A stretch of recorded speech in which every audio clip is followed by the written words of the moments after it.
سواه ودمع يسيل على السلام علیکم ورحمۃ اللہ وبرکاتہ۔ ریڈیو HRDF میں خوش آمدید۔ ایک دفعہ دو ایسے شخصوں میں جھگڑا ہوتا ہے جو درخت کاٹتے تھے۔ جھگڑا اس بات پر تھا کہ ایک دن میں سب سے زیادہ درخت کون کاٹتا ہے۔ آخرکار مقابلے کے لیے ایک دن بھی متعین ہو گیا۔ صبح سویرے دونوں آدمی جنگل کی طرف روانہ ہوئے اور درخت کاٹنے لگے۔ شروع میں دونوں ایک ہی رفتار سے درخت کاٹ رہے تھے۔ ایک گھنٹے بعد دوسری طرف سے لکڑیاں کاٹنے کی آواز سنائی نہیں دی۔ پہلے نے سوچا کہ دوسرا آرام کرنے لگا ہے۔ 10 منٹ بعد اسے احساس ہوا کہ اس نے دوبارہ درخت کاٹنا شروع کر دیا ہے۔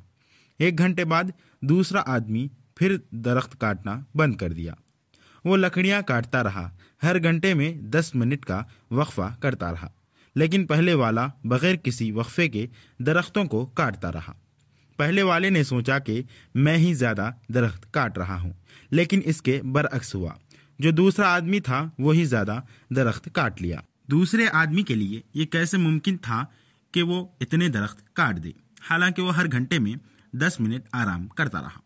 دوسرے نے پہلے کے شک کا جواب اس طرح دیا: میں جب وقفہ کرتا تھا تو اپنی کلہاڑی کو تیز کر لیا کرتا تھا، اس لیے میں بہت زیادہ درخت کاٹ پایا۔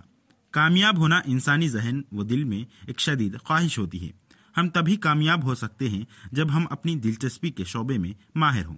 اگر ہم اپنے فارغ وقت کو اپنے علم کو تازہ کرنے اور اپنی صلاحیتوں کو نکھارنے کے لیے استعمال کریں گے تو ہم بہتر سے بہتر ہو جائیں گے۔ جب ہاتھ میں موجود ہتھیار کو وقتاً فوقتاً تیز کیا جائے تو یہ مفید ہو جاتا ہے۔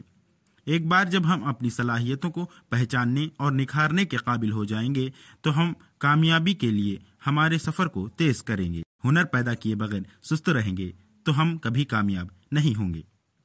جب ہم اپنی صلاحیتوں کو بہتر بناتے ہیں تو ہم طاقت سے مضبوطی تک پہنچ جاتے ہیں۔